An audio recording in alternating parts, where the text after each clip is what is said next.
Covid రోగులతో ఆసుపత్రులు కిక్కిరిసిపోతున్నాయి. బెడ్లు ఖాళీ లేక ఊపిరి అందక వారు పడుతున్న అవస్థలు వర్ణించలేనివి. అలాంటి వారి కోసం రాజమహేంద్రవరం ప్రభుత్వ కోవిడ్ ఆసుపత్రిలో 2 ఆర్టీసీ ఏసీ బస్సులు ఆక్సిజన్ సిలిండర్లతో సిద్ధమయ్యాయి. ఆ విశేషాలు మా ప్రతినిధి సాయికృష్ణ అందిస్తారు. కోవిడ్ మహమ్మారి రక్కసికి చిక్కి ప్రజలు విలవిల్లాడిపోతున్నారు. రాష్ట్ర వ్యాప్తంగా వేల సంఖ్యలో ప్రాణాలు గాల్లో కలిసిపోతున్న దయనీయ దుస్థితులు నెలకొన్నాయి. ఆసుపత్రులన్నీ కూడా సామర్థ్యానికి మించి పనిచేస్తున్నాయి. ప్రభుత్వ ఆసుపత్రుల్లో సామర్థ్యానికి మంచి రోగులు చికిత్స పొందుతున్నారు.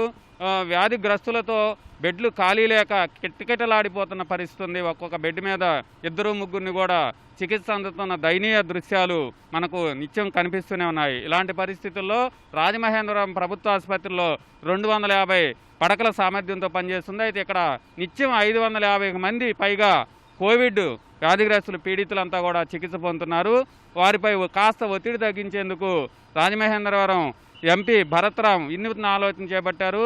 జగనన్న ప్రాణవాయు రథచక్రాల పేరిట 2 ఆర్టీసీ బస్సుల్ని సిద్ధం చేశారు. ఆసుపత్రికి నిత్యం తరలివచ్చే వారితో కిటకిటలాడుతున్న పరిస్థితుల్లో కొందరికి బెడ్లు దొరక్క తిరిగి వెనక్కి పరుగులు పెడుతున్న పరిస్థితి. కొంతమంది ఆసుపత్రి ప్రాంగణంలోనే పడిగాపులు పడుతున్నారు. ఇది కాస్త తగ్గించేందుకు ఆయన 2 ఆర్టీసీ బస్సులను సిద్ధం చేశారు. రాజమహేంద్రవరం ఆర్టీసీ డిపో వెన్నెల ఆర్టీసీ బస్సుల్ని సిద్ధం చేసి వీటిలో ఆక్సిజన్ సిలిండర్లను అమర్చారు. అవి ఎలా పనిచేస్తాయి, రోగులకు ఎలాంటి స్వాతంత్రం చేకూరుస్తాయనేది ఒకసారి పరిశీలన చేద్దాం. ఇది వెన్నెల ఆర్టీసీ బెడ్లతో కూడిన బస్సు. వీటిలో ఆక్సిజన్ సిలిండర్లు అమరుస్తున్నారు. ఒక్కొక్క బస్సులో 6 ఆక్సిజన్ సిలిండర్లు అమరుస్తున్న మనం చూడవచ్చు. టెక్నీషియన్లు వీటిని సిద్ధం చేస్తున్నారు. 6 వ్యాధిగ్రస్తుల్ని కోవిడ్ వ్యాధిగ్రస్తుల్ని ఇక్కడ కొంతసేపు ఉంచేందుకు అవకాశం కల్పిస్తున్నారు. ఇవి ఎలా పనిచేస్తాయనేది టెక్నీషియన్స్ ఏమన్నారు ఆయన అడిగి తెలుసుకుందాం. ఈ ఆక్సిజన్ సిలిండర్ల ద్వారా రోగి ఎంతసేపు ఇక్కడ వేచి ఉంచే అవకాశం ఉంది? ఇక్కడ నుంచి లోనికి వెళ్ళే దాకా కూడా ఇక్కడ బెడ్ ఇస్తారండి. బెడ్ ఇచ్చేటప్పుడు ఆయన ఏంటంటే ఊపిరి తీసుకోవాలన్న పొజిషన్ ఉంటే ఇక్కడ ప్రెజర్ పెంచుతారండి. ఈ ప్రెజర్ పెంచేటప్పుడు కొంచెం పర్వాలేదు, శ్వాస బాగానే ఉందంటే ఉంచుతారండి. కొంచెం ఎక్కువ ఆవేశం వస్తుందంటే కనుక ప్రెజర్ 6-7లో పెడతారండి. 6-7 పెట్టిన తర్వాత కొద్దిగా ఆయనకి కొద్దిగా ఊపిరి బాగుంది అంటే ఇంకా అదే కంటిన్యూ చేస్తారు. చేసిన తర్వాత ఈ కెపాసిటీ కూడా 1.5 లీటర్స్ అండి. ఇది ఏమండి అది 3 అవర్స్ వస్తుందండి. 3 అవర్స్ దాకా దీని కెపాసిటీ ఉంటుంది. కావాలంటే మళ్ళీ దీన్ని ఎక్సైజ్ చేయించుకుని మళ్ళీ పెట్టుకునే అవకాశం కూడా ఉందన్నమాట. స్పేర్ బండ్లు కూడా ఉంటాయి.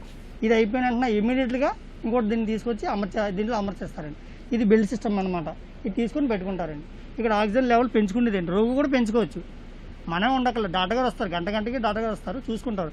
ఇక్కడ కనుక మనకి ఇంకా శ్వాస తీసుకోలేకపోతున్నాను, నాకు ఆక్సిజన్ అందుతలేదు అనిపిస్తే కనుక ఇక్కడ లెవెల్ పెంచుకోవచ్చండి. 1 by 1 లెవెల్ ఉంటుందన్నమాట. ఈ లెవెల్ పెంచుకునేటప్పటికి ఆక్సిజన్ కొద్దిగా ఎక్కువ రిలీజ్ అవుతుంది. దాని మూలన బాగుంటుందండి ఇది. అది సార్, ఆక్సిజన్ అందక ప్రాణాలు గాల్లో కలిసిపోతున్నాయి. కొంతసేపు అయినా తీవ్రంగా వ్యాధితో బాధపడుతున్న కోవిడ్ పీడితుల్ని ఈ బస్సులో నిరీక్షించి వైద్యులు ప్రభుత్వ ఆసుపత్రి ఆవరణలోనే ఉంటారు కాబట్టి వారిని కొంత చికిత్స అందించే అవకాశం ఉంది. ఇది విజయవంతమైతే రాష్ట్ర వ్యాప్తంగా కూడా అమలు చేసేందుకు ఎంపీ భరత్రాం ముఖ్యమంత్రి జగన్మోహన్ రెడ్డి దృష్టికి కూడా తీసుకెళ్లారు.